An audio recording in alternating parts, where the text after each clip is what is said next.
materi, memberikan kemampuan, kekuatan agar mampu mendalami materi yang disampaikan oleh narasumber kami.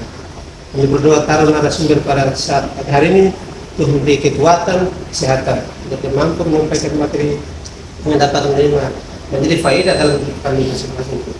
Itulah menjadi ungkapan syukur kami. Yang disediakan oleh Pak Thomas. Yang pertama adalah manajemen risiko. Manajemen risiko merupakan bagian penting dalam penanggulangan penyakit menular, khususnya dalam menghadapi pandemi. Berikutnya adalah manajemen risiko. Pandemi merupakan pendekatan yang dilakukan untuk mengatasi suatu permasalahan dengan mengembangkan suatu rencana yang fleksibel berdasarkan penilaian risiko yang ada pada suatu wilayah, serta dengan mempertimbangkan penilaian risiko global. Yudhaswara dan teman-teman sekalian, saya akan memberikan sedikit saja, yaitu yang kemarin Bapak berikan kepada kita, yaitu manajemen risiko tentang KLB dan evaluasi, terus makna dari jawaban, dan yang selanjutnya materi yang berikutnya yaitu teori penyebab korupsi. Dan di sini yang kita lakukan itu berdasarkan yang menjawab semua itu semesta yang akan membantu kita untuk pada materi pagi hari ini. Selanjutnya masih melanjutkan manajemen resiko, ada juga komunikasi resiko, yaitu pertukaran informasi secara terus-menerus dan jujur. Untuk sasaran komunikasinya ada 3, yaitu yang pertama primer, yang kedua sekunder, dan yang ketiga adalah tersier. Primer ini adalah masyarakat, dan yang untuk sekunder ini adalah tokoh-tokoh penting dalam masyarakat, seperti contohnya kepala kampung ataupun ondoafi ataupun tokoh agama yang berada dalam masyarakat yang suaranya mungkin didengar oleh masyarakat tersebut sehingga bisa mempengaruhi masyarakat. Kemudian untuk tersier ini adalah pejabat-pejabat daerah yang terkait dan juga bupati atau pengambil kebijakan. Dasar manajemen risiko pandemi. Pengertian manajemen risiko pandemi merupakan pendekatan yang dilakukan untuk mengatasi suatu permasalahan dengan mengembangkan suatu rencana yang fleksibel berdasarkan penilaian risiko yang ada pada suatu wilayah serta dengan memperhitungkan penilaian risiko global. Alur manajemen risiko, yang pertama penilaian risiko, respon penanggulangan, pemantauan dan evaluasi berkelanjutan, komunikasi risiko. Penyebaran luas informasi. Yang pertama, siapkan rencana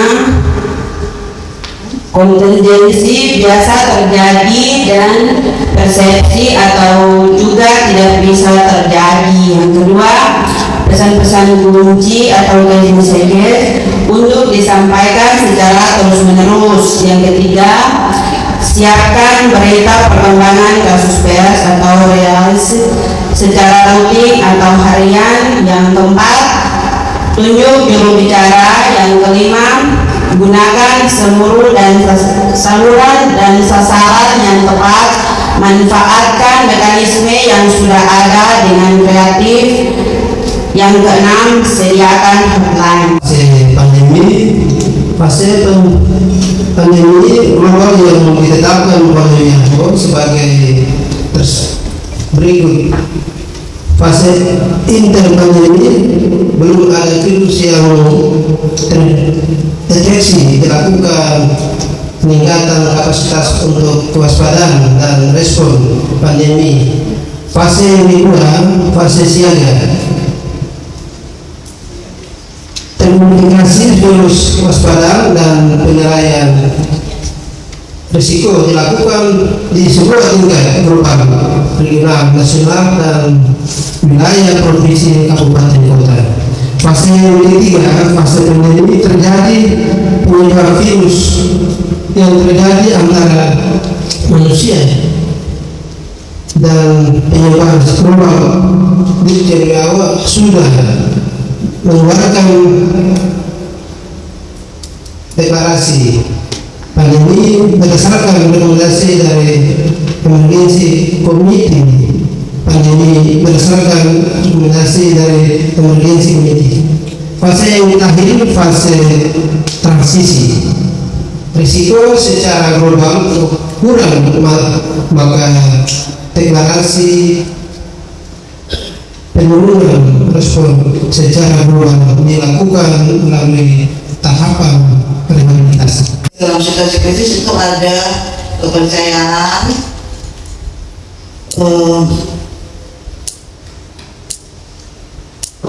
pemberitahuan pertama, transparansi, pendapat dan sikap masyarakat serta perencanaan.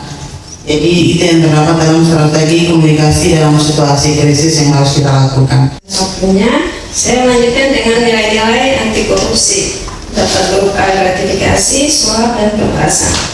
Gratifikasi bersifat dukungan dan jabatan, bersifat tanam budi, dan tidak membutuhkan kesepakatan. Misalnya, pengusaha memberikan voucher belanja kepada pejabat karena terbantu mendapatkan proyek. Untuk suap sendiri bersifat ada kesepakatan, biasanya dilakukan dan tertutup. Misalnya, mahasiswa menyuap dosen agar mendapat nilai yang bagus. Untuk pemerasan dapat bersifat ada perintah sepihak, bersifat memaksa, dan penyalahgunaan kuasa. Antara misalnya dua orang, yang satunya dapat 30%, yang satunya belum tentu diketahui. Terima kasih. Melanjutkan dari teman-teman. Yang pertama mengenai manajemen risiko. Salah satu yang ada dalam manajemen risiko adalah teknik komunikasi. Dalam teknik komunikasi ada bina suasana, pendidikan kesehatan, komunikasi krisis, dan penanganan paksa. Kemudian materi yang kedua tentang nilai-nilai anti korupsi. Di dalamnya itu ada salah satu poin tentang pemberantasan korupsi atau trisula. Di dalamnya adalah penindakan, pencegahan, dan pendidikan. Kesimpulan dari semuanya, dari materi pertama dan kedua adalah beranilah menjadi benar meskipun sendirian. Terima kasih. Secara umum, kemarin saya mau kasih, cuma saya pikir agak panjang, jadi saya takut memakan waktu. Karena saya pikir kemarin siang ada fasilitator yang datang. Ternyata mungkin nanti sebentar siang fasilitator yang 4 orang 24 jam atau 24 jam kali 2 kali 24 jam ya. Karena sebenarnya harus lebih cepat dari itu, cuma ya kita juga ingat segala keterbatasan yang bisa terjadi.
Ada minum es teh tapi yang dibuat sudah dalam bentuk es lilin. Setelah itu katanya gejalanya itu ada yang muntah-muntah terus menerus, ada yang sakit perut. Itu sekitar kalau dia ada saya kurang sudah tidak muntah sampai ada yang dilarikan ke rumah sakit. Penyelidikan epidemiologi, semua ini ketiga kejadian ini teman-teman tim TGC akan terlibat ya.